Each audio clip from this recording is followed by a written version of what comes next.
So in this segment, we'll continue the theory and talk about the correctness of the other minimum spanning tree algorithm we discussed, Prim's algorithm.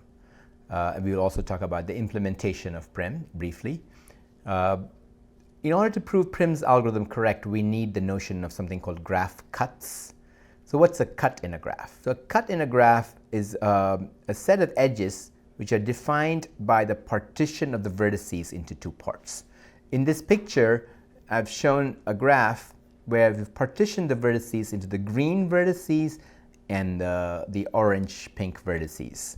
And you can see that the red edges, for example, the edge BE, are all edges that have one endpoint among the green vertices and one endpoint among the orange vertices. And so these are the edges that form this cut. So the edges in this cut are 1, 2, 3, 4, 5, 6 edges. And they are like the edge CG, the edge CH, the edge AF, this edge AD, BD, and BE. So that's a cut.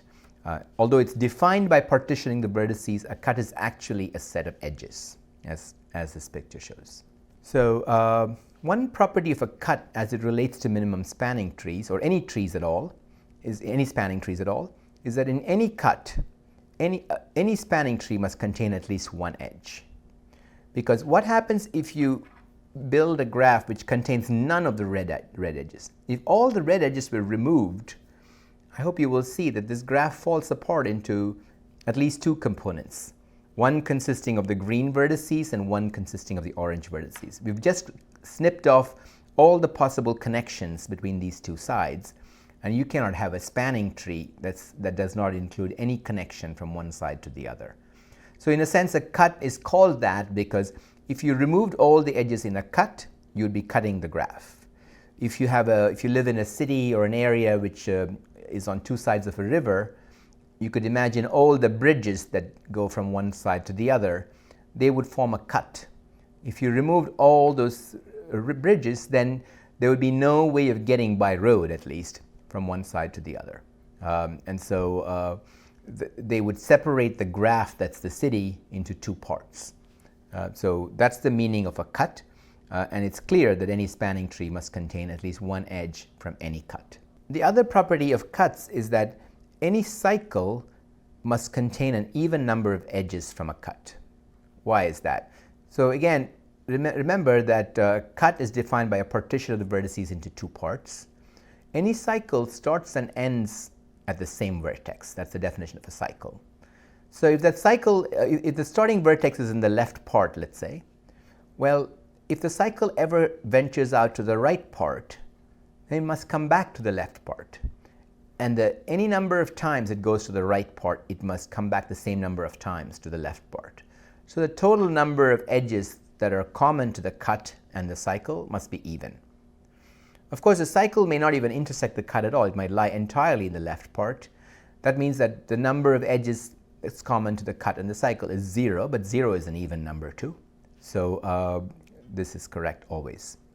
Any cycle contains an even number of cut edges.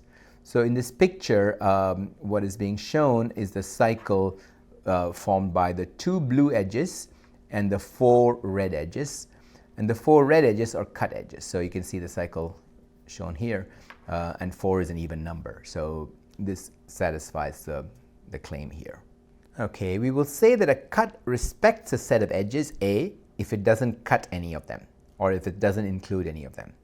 So if you've already chosen some edges A in your spanning tree, think about this again for a minimum spanning tree algorithm, then a cut that puts all the chosen edges either on one side or the other, so it doesn't include these edges in itself, is called a cut that respects the set of edges A.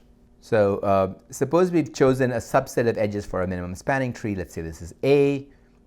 It's shown these blue edges that we've already chosen, let's say. And here is a cut, the orange vertices and the green vertices.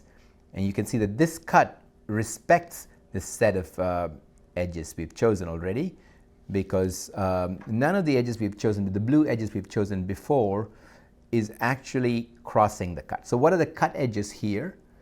The cut edges here are, for example, this one, BA, the one AC, CF, FG, GH, these are the cut edges. EA, DB, and DA, these are the cut edges. I think I've gotten all of them. So these are the cut edges. And you can see that none of those cut edges are blue. So that means this cut respects the set A of blue edges that we've already chosen. Okay, so if you take a cut that respects the set A of edges that we've chosen to be in the minimum spanning tree, and say these edges really do belong in a minimum spanning tree, and let's say that for such a cut, the edge E is the lightest edge in the cut. So if you look at this cut, and I've checked off all the edges in this cut, the lightest edge for this cut is the edge DA in red here of weight 1. So, so E is the lightest edge in this cut. Then the cut property says that you can add E to A and still have a minimum spanning tree that contains all of these edges. So we had A before, these are all the blue edges within here. Now we add this edge, which was the light edge for the cut, and now we have a slightly bigger set of blue edges. And the claim is, if the original set was part of a minimum spanning tree, this new bigger set is also part of some minimum spanning tree. And we will use this property to prove Prim's algorithm correct. But first, let's prove the cut property. Suppose the cheapest tree containing the set of edges A is some tree T. So here's the tree T that contains all of the edges A. The edges in A, there were only 4 of them. Sorry, there were 3 of them before we added this DA. The edges were AB, AF, and FH. And notice that AB, AF, and FH are in this tree. And suppose for contradiction, this is the cheapest tree, but it does not contain that edge that we added, the light edge for that cut, DA. This tree somehow does not contain that. What we want to say there's a contradiction. We could actually add this edge back into this tree and get a better tree, or at least as good a tree. So what happens? Let's add this edge to the tree. Now what happens when you take a spanning tree and add one more edge to it? Well, you're going to create a cycle, because that edge will join 2 vertices that already had a path from one to the other in the spanning tree. So the addition of the edge is going to complete a cycle, as we see here. Now, what do we know about the cycle? The cycle has at least one more edge that's in the cut, because every cycle intersects every cut in an even number of edges. This cycle and this cut have this one edge in common already, this edge 1, because the cycle was created by the addition of 1 and 1 was in the cut. If a cycle and a cut have one edge in common, they must have another one, because they need to have at least 2, because it's an even number. And so let's take another edge in the cycle and the cut. That's the edge 2 here. So if you remove that edge of weight 2 from the cut, from the tree, and add back this edge of weight 1, then you're going to get a tree that costs no more, basically in general, or a little bit less in this case.